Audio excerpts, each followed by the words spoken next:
आफादगिरि 14 चिरां दुवार block UPPL नि बिदाव मुसाहारि बिथांबो दङ जोंना जोंनि गागि सासे इन्टेलेक्चुएल दिनेन सार दङ जोंहा भाइस प्रेसिडेन्ट दङ समनाथ सुवेदी बिथां आरो गोबां दैदेनगिरि बिथांमोन दङ जोङो ज' लोगो नांलायलायनानै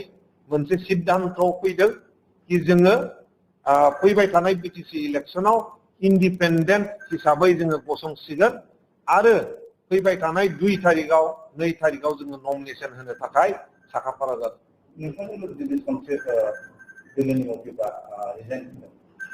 दिनै जोंहा UPPL 14 चिरां दुवार ब्लकनि आफादगिरिजों लोगोसे 14 चिरां दुवार ब्लक UPPL नि युथनि जेनेरेल सेक्रेटारि सानैजों लोगोसे आरो माखासे प्राइमारिनि आरो BCDC चेयारमेनफोरजों लोगोसे गासै 300सो UPPL नि दैदेनगिरि आरो वार्कार बिथांमोनहा रिजाइन होबाय आरो फैबाय थानाय समाव बेसेबां बुथ दङ बे बुथनि बांसिनखिनि नेता दैदेनगिरि आरो मेम्बार्सफ्रा रिजाइन होनो थांगासिनो दङ नोंथांनि समस्थियाव बेफोर खाम्फाफोरया गोबाव सम सासन खालामदोंमोन बेनिफ्राय उदां मोननो थाखाय नोंथांमोना खाम्फाफोरखौ फेजेनदोंमोन MCLA सेक्रेटारियाव नाथाय बे बिथांखौनो UPPL लाबोफिनबाय जाफैफिनबाय दा नोंथांमोनहा बे ओनसोलनि जानानै मा सिन्था खालामो दा बेखौनो जोङो गनायनानै लानो हायाखै जाय बिथांखौ जोङो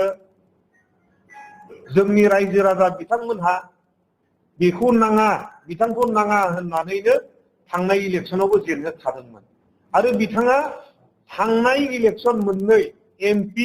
आरो MCLA बेक टू बेक मोननै इलेक्शन जेननाय बे व्यक्तिखौ जोंनि 14 चिरां दुवाराव जाबसिन हरनायखौ जोङो गनायनानै लानो हायाखै आरो बिथाङा फैनाय लोगो लोगोनो बिथाङा ब्लक कमिटिखौ गावनि मथे बानायनानै लागोन बिथाङा फैनाय लोगो लोगोनो प्राइमारि कमिटिखौ गावनि मथे बानायनानै लागोन BCDC खौ गावनि मथे बानायनानै लागोन थाङै थाङै गासिबो BPF नि मानसिफोर जाजोबगोन आरो BPF फरनखौनो नों UPPL खौ बुंनांगोन आरो जोंनि गोजाम जायनोखि मावथि बिथांमोना जेरावबो स्थान बा जायगा मोननाय नङा बे बियाबाव हादरमारि गेलेफुं होनना हाग्रा खाम्फाफोरनि नोंथाङाबो बिदिनो चेलेन्ज खालामनाय जाबाय माबायदि देरहागोन सानदों खोब मोजां आं वेलकाम जनायदों मानो होनोबा हाग्रामा महिलारि बिथां आरो ओरै फारसे डिपुटि चिफ बिथांमोननि नारा नाथा जुजिनायाव जोङो इन्डिपेन्डेन्ट हिसाबै 16,000नि बारा भट मोननानै जोङो उथ्रिसार जानो हागोन आरो गभर्नमेन्टआ जायनो दागोन जों बिथांमोननो आखाइ हरनानै लोगोसे थाफाहैगोन रनजित बसुमतारिया नोंथांनि बियाबनिफ्राय मानो खारनो गोनां जादों माखासे पाप मावबाय पापआ जाहैबाय रायजो राजाफोरखौ नायनायनि अनगा गावनि फिसाजोखौ नायग्रोबाय गावनि फिसानि बिसिखौ नायग्रोबाय गावनि फिसाखौ नायग्रोबाय गावनि न'खरनि सोद्रोमाखौ नायग्रोबाय बेनो जाहैबाय मोनसे पापखौनो होननांगोन बेखौ मानो होनोबा रायजो राजाखौ नायाबालानो गावनि न'खरनि आरो गावनि आंगो फांगु थाफाग्राफोरखौसो बिथाङा गुरुत्वसिन होदों UPPL दोलोनिफ्राय गिबि खेब बेखौनो हाइकमान्ड नङि मानसिफोरनि बियाबाव जाफैनाय जादों बेखौनो जोङो सोंथि खालामदों दा जों नुबोबाय थानाय बा पार्टिनि चिफ बा हाइकमान्डआसो मोननै कनस्टिटुयेन्सियाव गेलेयो नाथाय देग्लायनियाव मा जाहोनखौ लानानै सासे व्यक्तिखौनो मोननै जायगायाव होदों जों बुजिनो हायाखै जानो हागौ बिथाङा रनजित बसुमतारिया हाइकमान्डनिबो गोजौआव नङाबा सिङाव माबा मोनसे थाखोमानाय बुजाबुजि दङ जोङो बेखौनो साननानै लानांगोन दा जेनाखि सानै व्यक्तिखौ होनाय बियो खोब गनायजाथावै आरो बावखुंग्रिफोर बायदि जायगायाव निसिमाफोर जायगायाव थोजासे दैदेनगिरि दङमोन सासेखौथ' मोननै जायगायाव होनांगौ होननानै जों सानामोन खाम्फा बरगयारि बिथाङा बेक टू बेक मोननै इलेक्शन जेनखानाय व्यक्ति बे जेननाय व्यक्तिखौ गब्रायखानाय व्यक्तिखौ जोंनि रायजो राजाया बोरै बोखांबावगोन जोंनि 14 चिरां दुवारनि रायजो राजाया खाम्फा बरगयारिनो भट होआ बियो रोखा आरो नोंथांमोना लिरनानै ला नोंथाङा गोबां रायजो राजाखौ अनसायनाय होदोंमोन दिनैसिमाव रायजो राजानि माबायदि अनसायनाय मोनगोन होननानै आसा खालामदों नोंथांमोना जेरै जोङो रायजो राजा बिथांमोननि खैफोद आफोदाव थांदोंमोन बा थांगासिनो दङ मेगन नुयैफोरखौ जों मेगन नुहोदों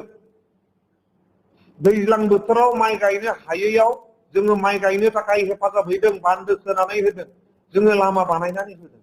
जेरै जों बिथांमोनखौ अनदों रायजो राजा बिथांमोनहाबो जोंखौ अनसायगोन जोंहा रायजो राजानि सायाव फोथायनाय दङ आरो बिथांमोननिसिम थांनानै जोङो आखाइ खबजबनानै बुंहैगोन नोंथांमोनजों गसंथाबावनो थाखाय जोंखौ एबाराव बिटिसि इलेक्सनाव इलेक्टेड बा भट होनानै देरहाहोहरनांगौनि थाखाय जोङो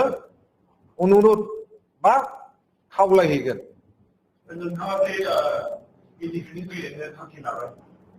दा बिनि गेजेराव दिनै गाबोनफोर खायफानिफ्राय फैनानै नोंथांखौ माबा मोनसे बुरखायनो बा रायलायनो फैबा नोंथाङा मा डिसिसन लागोन बे थासारियाव बुरखायनाय रायलायनाय बे बोथोरा जोबखांबाय आरो खननै खनथामसो बेफोर जाखांबायबो खुनु अफार जोंखौ दा गोजोनग्लाय होनो हानाय गैया होननानै जों सानो जोंनि दा थांखि आरो थाखायानो जाहैबाय जोंनि 14 चिरांदुवार ओनसोलनि रायजो राजा आरो बे 17 बोसोरनि पाप बे पापखौ 14 चिरांदुवार ओनसोलनि रायजो राजाया रुजुनानै लानो हाया बे रोखा 14 चिरांदुवाराव इउपिपि माबायदि खहा जाखो खहाखौथ' जों बुङा दा खोथाया बेनो जोङो रायजो राजानि थाखाय गसंथानो थाखाय आवगायबोफिनबाय मानो होनोबा जों दं जोङो खहा जाहोनो हाया इउपिपिएल बेलायाव जों गैया नाथाय जोङो रायजो राजानि थाखाय दङ दा बिनि थाखायनो रायजो राजानि खामानि मावनो थाखाय रायजो राजाजों गसंथानो थाखाय जोङो ओंखारबोदों इउपिपिएलआथ' मा दंबावो दा 14 चिरांदुवाराव ब्लकनि प्रेसिडेन्टआनो गैला भाइस प्रेसिडेन्टआनो गैला इउथनि जेनेरेल सेक्रेटारि सानै गैला दा बेवहायथ' नोङो मा कानेक्टिभिटी थाबावनो दा इउपिपिएलआ 14 चिरांदुवार ओनसोलाव आधा मरा होननानै नोंथांमोना हमनानै लादो बेवहाय बिरदाव मोसाहारि बिथां आरो डक्टर सांग्रां ब्रह्म आरो जोंनि इयुथनि दैदेनगिरि बिथांमोनहा जोङो